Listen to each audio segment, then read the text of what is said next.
This is the Kick-Ass Geekcast, and I am your host, Daddy Warpig. I am back. That's right. Welcome to the Kick-Ass Geekcast, broadcast live and direct from the House of Geekery. daddywarpig.wordpress.com, daddywarpig.wordpress.com. Follow me on Twitter at daddy_warpig, at daddy_warpig. As usual, this is only a half-hour show. We've got a lot to cover today and not a lot of time to do it. So we're going to be moving very, very quickly. You'll have to pardon me if I'm a little bit distracted. Shortly before the show, something shocking happened, and I was forced to keep track of that right up to the very last minute. If you have read my blog before, and most of you probably have, or in point of fact, if you've hung out in Gamergate at all before, you will have heard of an individual by the name of Ian Miles Chong. Ian Chong is a former, I don't know, mod, I don't know what the term is over there on Reddit, who got kicked off. He is currently the editor of Gamer Ranks, editor-in-chief of Gamer Ranks. He sent an interesting tweet earlier today, which I am going to quote in full. Quote, "I told someone who intruded on my mentions, who insulted me, to go away, and now they're saying I disrespected them. Sigh." End quote. Now, for those of you who don't spend lots of time on Twitter, and that's not necessarily a bad thing, I'm just saying that as a person who currently spends a lot of time on Twitter, you're not a bad person just because you don't. As someone who doesn't spend a lot of time on Twitter, you may be unaware of what mentions are. Mentions are an automatic category the site puts together, compiles for you, which consists of every single time someone mentions your handle, hence the name, mentions. So it's automatic. If you mention their handle ever, it's going to show up there. It doesn't matter who they are. They might have mistyped the name. This is not, in point of fact, the mentions are not a private chat room, okay? This is not a password-protected feature of Twitter. It's automatic. It's public. Everyone in the entire Twitterverse could show up in your mentions all at once. And so the notion of Ian Miles Chong being upset that someone intruded on his mentions, like they're a housebreaker, like they're a burglar who picked the lock and broke down the door and came running into his house to steal the silverware, is a little bit strange to me. That they feel, that Ian Miles Chong feels violated, that someone intruded on his mentions. By the way, that was hours ago, about 3 hours ago, he made that tweet. About an hour ago, just to keep you up on the events surrounding why I may seem a little distracted at the beginning of the show, about an hour ago, Ian Miles Chong brutally, ruthlessly horribly intruded on my mentions.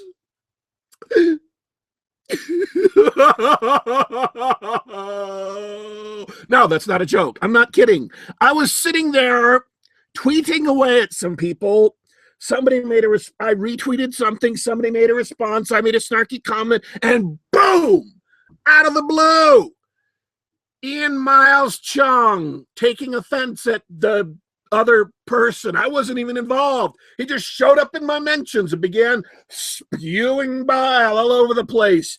And of course, because I was excited that I had caught him intruding on my mentions, I won't lie, I was excited. I thought it was neat. Because the hypocrisy. I mean, come on, folks. You would have done the same thing as I did, which is run out and tweet it so that other people would know.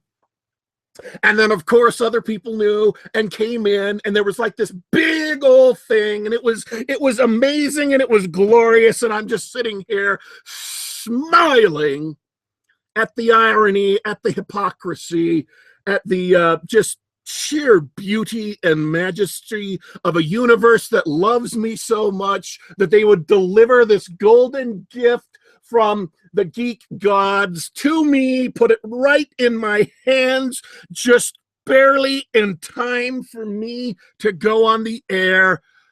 It's glorious. It's gracious. And whatever being is in charge of running this universe, I thank you for that. It was a gift beyond price. The purest illustration of hypocrisy, and it took like 30 minutes to come to pass. You wipe away tears from your eyes moments like this. You really, really do. There were some other things that happened today. Time to make it on the show. I'm going to talk about it a little bit later because it was kind of neat. It also kind of involved me getting taken to task for something, but it was also kind of neat.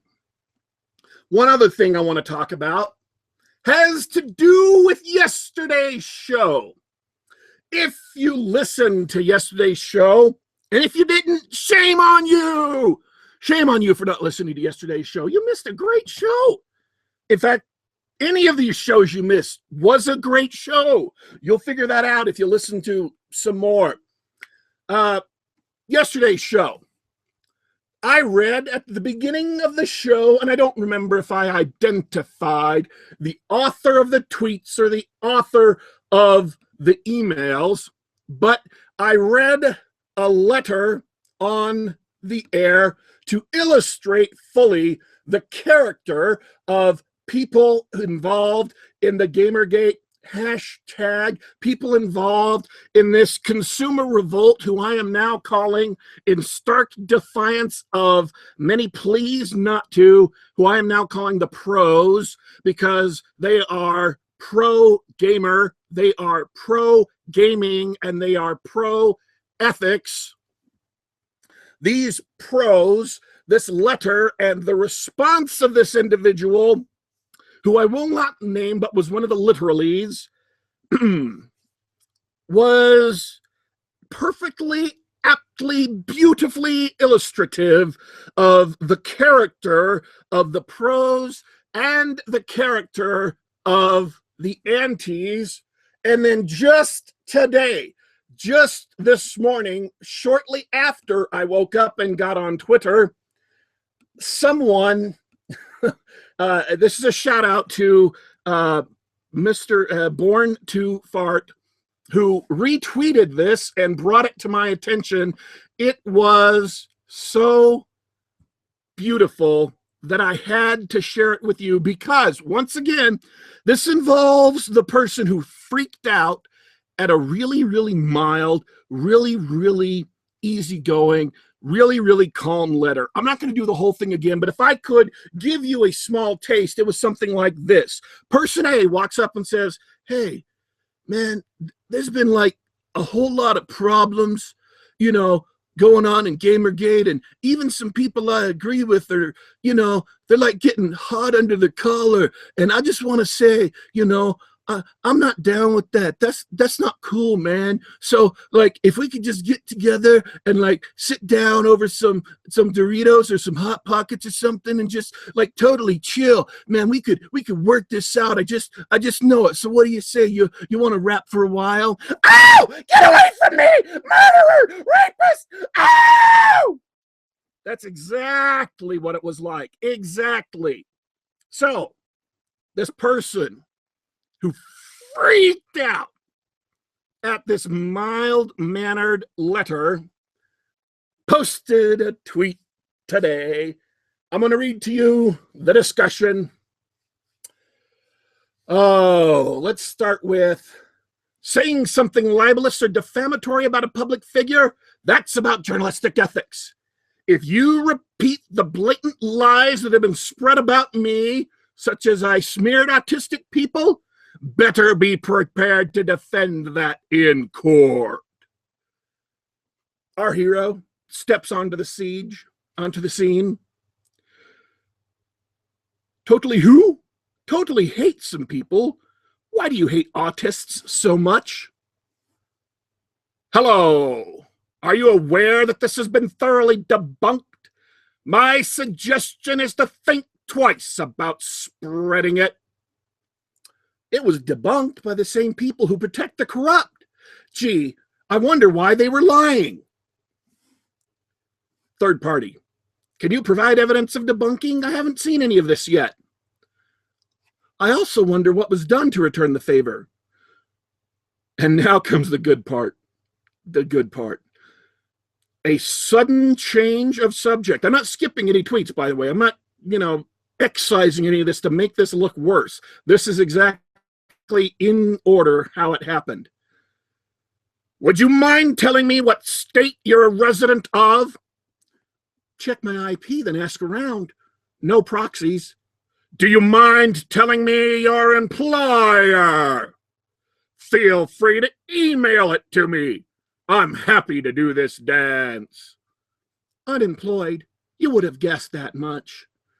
Do you mind emailing me your address? Now,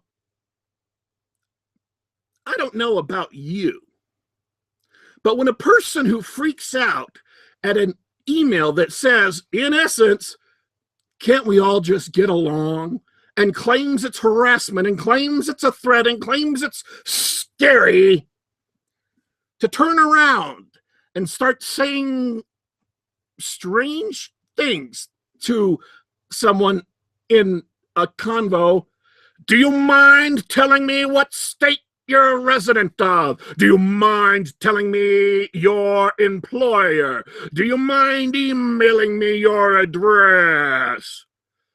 That seems, once again, to bring it back to the previous incident, a little hypocritical to me. Maybe I'm missing something. Going on a full court press and begging someone to dox themselves just for your, I'm guessing based on the court threat above, that you're going to try to deliver some kind of lawsuit or something. That's just a guess. There's no confirmation of that. That is my supposition. I am not leveling any false charges here.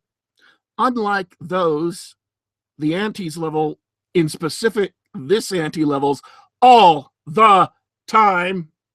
I'm not leveling any false charges, but that seems a bit peculiar to me.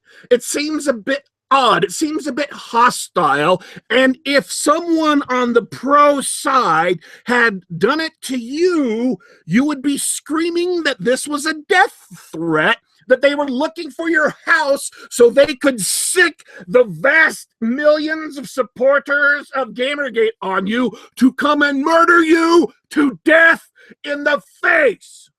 So I wonder if perhaps, and this is just a question I have, it's just a question I have, I wonder if perhaps there is some kind of, I don't know, I will create a term out of the blue that will just be off the top of my head, double standard at work here. Is there a double standard at work here? I think so. I think so. especially since I know for a fact,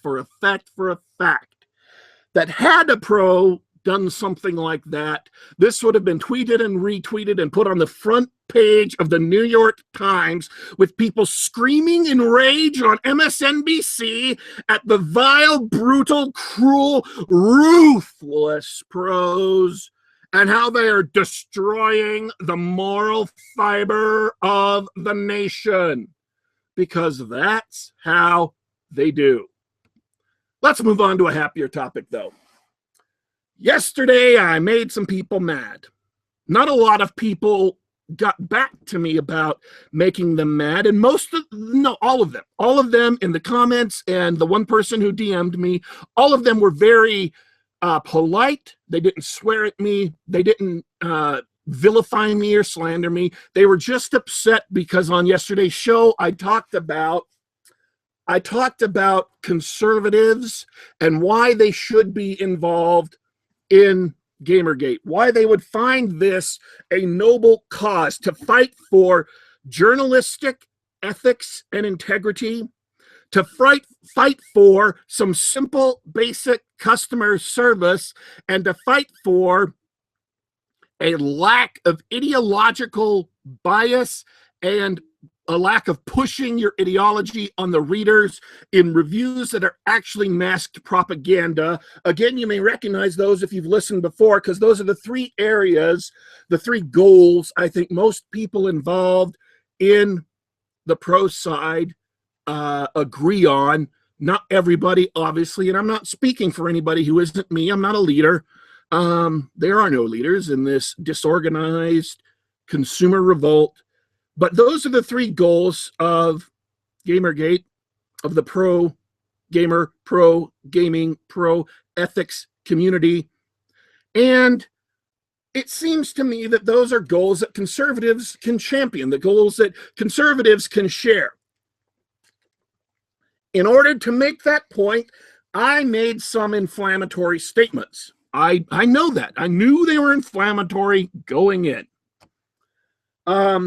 And so these individuals in the comments to the video and once in a DM wanted to respond, wanted to give me their point of view. And I'm not going to read their comments because I think that's kind of, unless absolutely necessary, I think that's kind of a tacky, classless thing to do, to mock people who took the time to listen to your show. I'm not going to do that. I just want to respond to the general tenor, to the general feelings of the comments. They felt like I was being unfair to conservatives, that there were a lot more conservatives involved in Gamergate who just had not made their conservative feelings, their conservative credentials clear, because they're concentrating more on Gamergate as a consumer revolt, more on doing things and helping than they were about championing their credentials. And this is a little bit embarrassing for me, and I'll tell you why. Because just yesterday, immediately after the show, someone said, well, I don't even know any conservative gaming websites, and I gave them a comment. And this is true, and you're going to find this to be true. My comment was somewhere around, if you never, ever, ever hear about someone's politics, if they never mention them, if they never publicize them, if they never make a point of them, 75% of the time, they are moderate or conservative. That's just my guess. My observation is that conservatives generally don't make an issue out of their politics unless they're actually in a political sphere, in a site or a situation where politics is important and they're discussing them on a conservative site. I regret that my comments, that my perceptions fell afoul of my own rule of thumb. I didn't pay attention to my own rule of thumb, and that is what I regret. I admit I made the undue assumption that if I didn't know I did not pay attention to people who were not talking openly about their politics, and it didn't occur to me to use my own rule of thumb to calculate how many of them are good candidates for actually being conservatives. That was my shortfall, and I do apologize for that. Also, I know this was inflammatory and upsetting because the show got quite generously linked by a major conservative mill blog, and as a result got the highest number of hits of views for any show I have posted. And yet, despite having many people who do not normally listen to the show, I only bumped up 2 subscribers out of several hundred that came. It occurs to me that my inflammatory comments, although technically correct, offended people to the extent that they did not feel welcome, that they did not feel like I would appreciate them, these conservatives, as listeners. So I want to issue, I didn't mean to do that. I was trying to give you some straight truths. I was not trying to insult or demean you or your ideology or your beliefs. That is not my shtick. That is not my thing. I'm not a rabble-rouser about politics. I'm not a firebrand about politics. I officially stay out of politics. And in point of fact, even in my private life, I don't discuss politics with my friends. The only people I ever discuss politics with are basically family members. So I have political views. I have very strong political views, and I'm very well informed politically. I used to be a political science major. I was pursuing a master's degree in that when I stopped for various reasons. So don't assume it's because of ignorance or a lack of passion or belief or commitment. Just know that I want to create a site, my blog. I want to create an environment where anybody of any political position who likes the same sorts of things I do, superheroes and science fiction and fantasy and all of the various video games and television and movies and music, anyone who can consider themselves a fan of geek stuff, whether they're hardcore or not, will be able to come to listen to my show, come to read the blog, come to hang out on Twitter without me insulting them or their political beliefs. That is radically important to me, which is why I don't comment on politics. And I do apologize if yesterday's show seemed to go over the edge in commenting on politics in such a manner that I made those people coming to listen feel unwelcome or feel insulted or feel unappreciated, because there is someone who direct messaged, actually they followed me, sent me a tweet, said, follow me back so I can DM you this. And then they direct messaged me some information about Gamergate and conservatives who were involved in it, which takes me back to the promise I made at the beginning of the show that there was one more thing that happened right before I went on the air that was very, very useful and pleasant, because it gave me some information on it gave me some information on the subject I'm about to talk about right now. Stream Mom presented me with this information that she has run across. Apparently, some of the people I did not know who are involved in Gamergate, and I don't have tags or handles for them, so and even if I did, I don't know that I would give them out without them having given me permission. She informed me that 3 staff members of the Glenn Beck show are involved in supporting Gamergate. They're involved in supporting freedom, artistic freedom in video games, in supporting ethics in games journalism. Now, this does not imply the endorsement of Beck himself. And again, if you're in Gamergate, whatever you feel about Glenn Beck, just set it aside and realize these are 3 conservatives who are giving their time and talents to the consumer revolt, to the pro side, because they are pro-gamer, pro-gaming, and pro-ethics. And they're doing so because they, without announcing it, they're not doing this as a public relations ploy. They're not doing this to make you feel better about conservatives. They come in, they do their thing, and I don't even know their names. My response to that was, of course, seriously, I didn't know that, because I didn't. And staffers, not just Milo, who works at Breitbart, staffers there, tweet in the hashtag, are involved in Gamergate. There is a former British Prime Minister, Louise Mensch, who is involved in Gamergate and sent a tweet literally 2 hours ago. Let me read that to you. Apropos of refuting at FemFreak contention on games, male characters just as stereotyped if you buy that BS. Who gets wasted in games? 99% men. So that's a former NP, that's minister, it's member of parliament, excuse me, not minister, member of parliament. Someone who's elected to parliament in Great Britain, contributing her opinions, contributing her knowledge, her experience to the hashtag. Someone, again, I did not know about until before the show today, and I just caught that tweet before I went on the air, and this was not totally confirmed. So I can't make this statement that I know for a fact this person is at least a little right-wing inclined. In fact, they're running for the city council in Austin, Texas. Austin is a very, very left-wing enclave in the middle of a right-wing state. See, I told you, I'm not ignorant about politics. I just choose to stay out of it in public. Vote in private, silent in public. Her name is Mackenzie Kelly. And again, I want to read to you part of her tweets.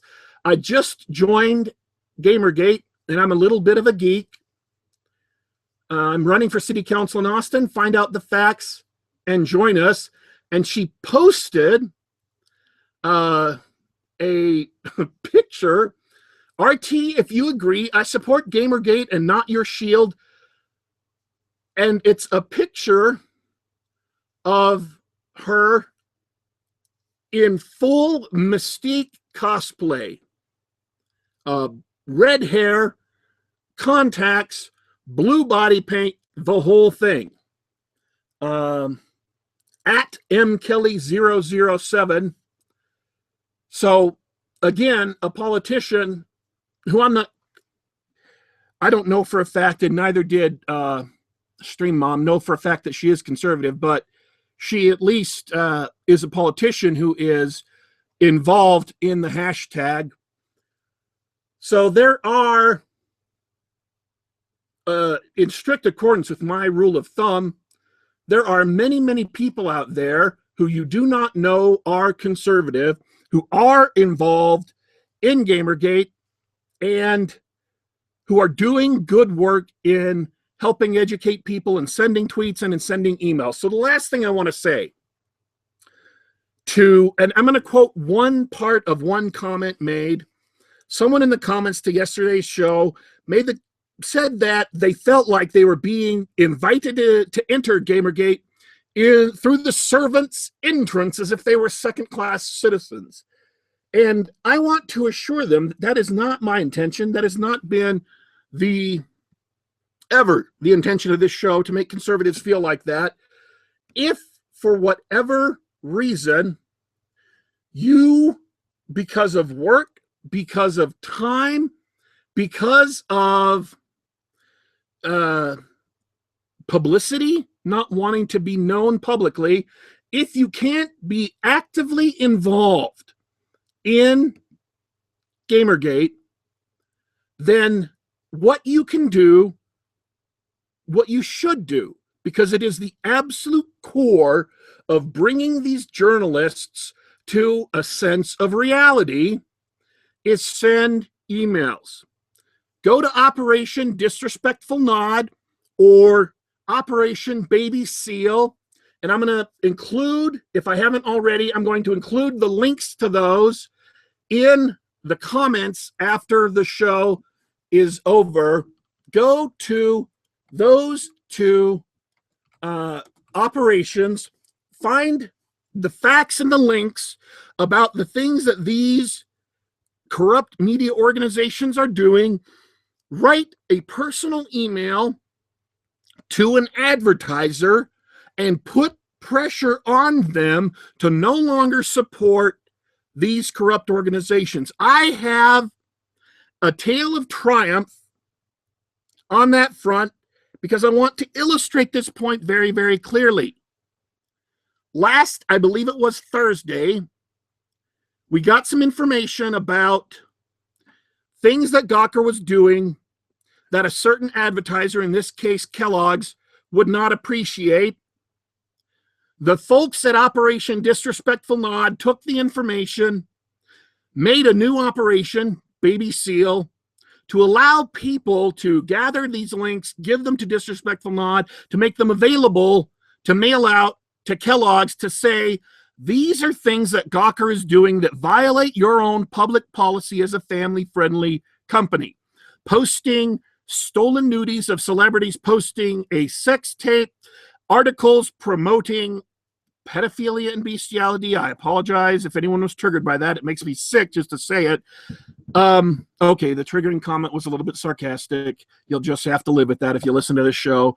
And so on Friday, that went live. We started emailing Kellogg, and Monday night, someone got back to the hashtag with a response from Kellogg saying they were pulling out of Gawker, and several of us jumped on the email. We analyzed it. We determined it was genuine. We said, okay, everybody, feel free to tell it. The next day, we got more confirmation, and now Kellogg's no longer advertises with Gawker. So that was Thursday, Friday, Saturday, Sunday, Monday. 5 days. 5 days from us getting some basic information. 4 days from when the operation went live, Kellogg's had dropped Gawker. Pulled out their advertising. Gawker lost revenue.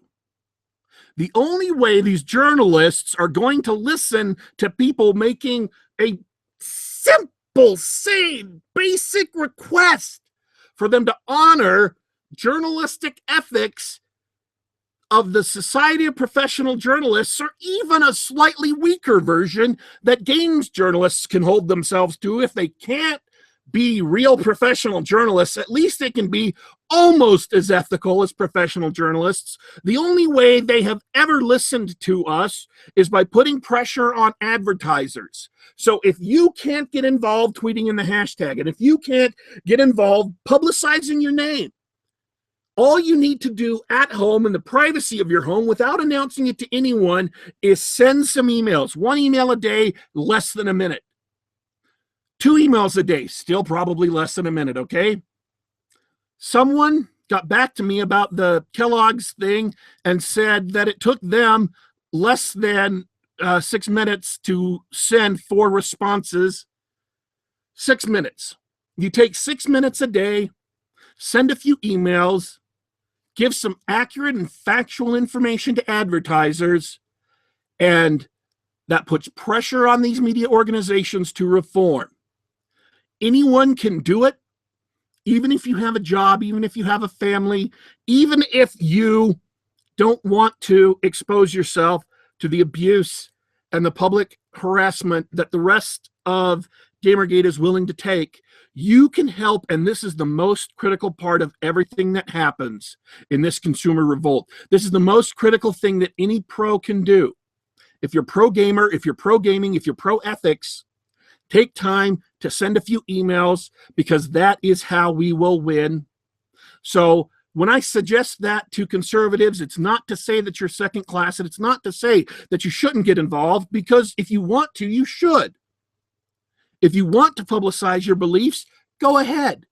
Just know that it's not about the politics. It's about ethics. It's about not abusing customers.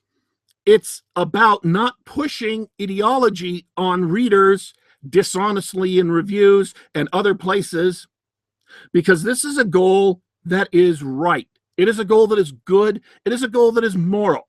And this is a goal that everybody involved in this consumer revolt, and all of the conservatives who haven't jumped in yet, this is a goal we can all support because it's something that we all care about and it's something that we all believe in. So it's something that we all should do.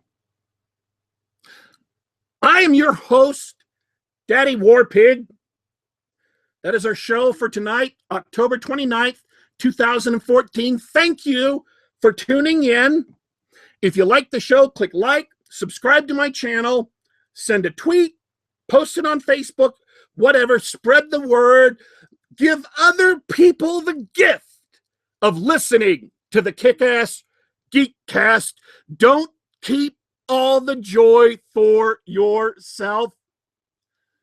Read us at the House of Geekery, daddywarpig.wordpress.com, daddywarpig.wordpress.com. Follow me on Twitter at daddy_warpig, at daddy_warpig. This is your host, the man, the myth, the legend, Daddy Warpig, signing off. I will be back.